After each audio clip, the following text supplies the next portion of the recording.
بسم اللہ الرحمن الرحیم۔ بنی اسرائیل کا ایک کساب اپنے پڑوسی کی کنیز پر عاشق ہو گیا۔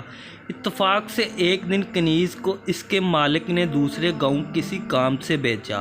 کساب کو موقع مل گیا اور وہ بھی اس کنیز کے پیچھے ہو لیا۔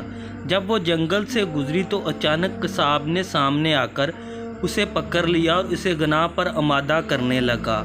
جب اس کنیز نے دیکھا کہ اس کساب کی نیت خراب ہے تو اس نے کہا، اے نوجوان، تو اس گناہ میں نہ پڑ۔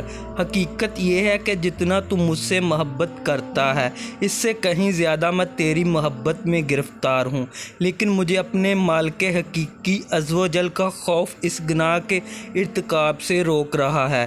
اس نیک سیرت اور خوف خدا عز و جل رکھنے والی کنیز کی زبان سے نکلے ہوئے یہ الفاظ تاثیر کا تیر بن کر اس کساب کے دل میں پیوست ہو گئے اور اس نے کہا، جب تو اللہ عز و جل سے اس قدر ڈر رہی ہے تو میں اپنے پاک پروردگار عز و جل سے کیوں نہ ڈروں؟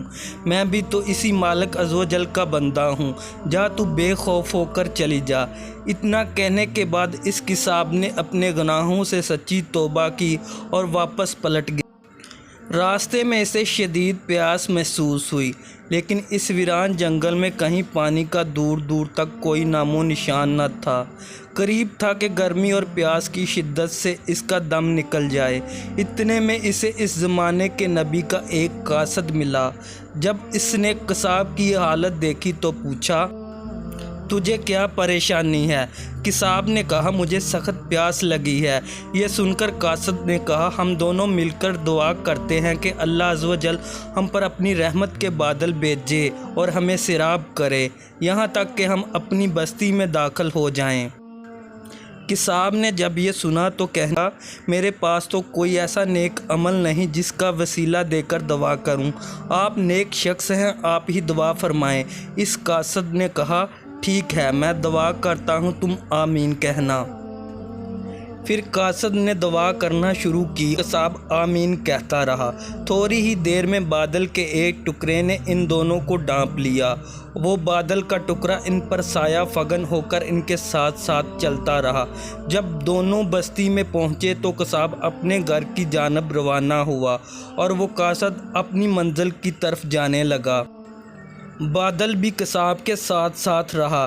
جب اس قاصد نے یہ ماجرا دیکھا تو کساب کو بلایا اور کہنے لگا، تم نے تو کہا تھا کہ میرے پاس کوئی نیکی نہیں اور تم نے دعا کرنے سے انکار کر دیا تھا، پھر میں نے دعا کی اور تم آمین کہتے رہے، لیکن اب حال یہ ہے کہ بادل تمہارے ساتھ ہو لیا ہے اور تمہارے سر پر سایہ فگن ہے۔ سچ سچ بتاؤ، تم نے ایسی کون سی عظیم نیکی کی ہے جس کی وجہ سے تم پر یہ خاص کرم ہوا ہے؟ یہ سن کر کساب نے اپنا سارا واقعہ سنایا۔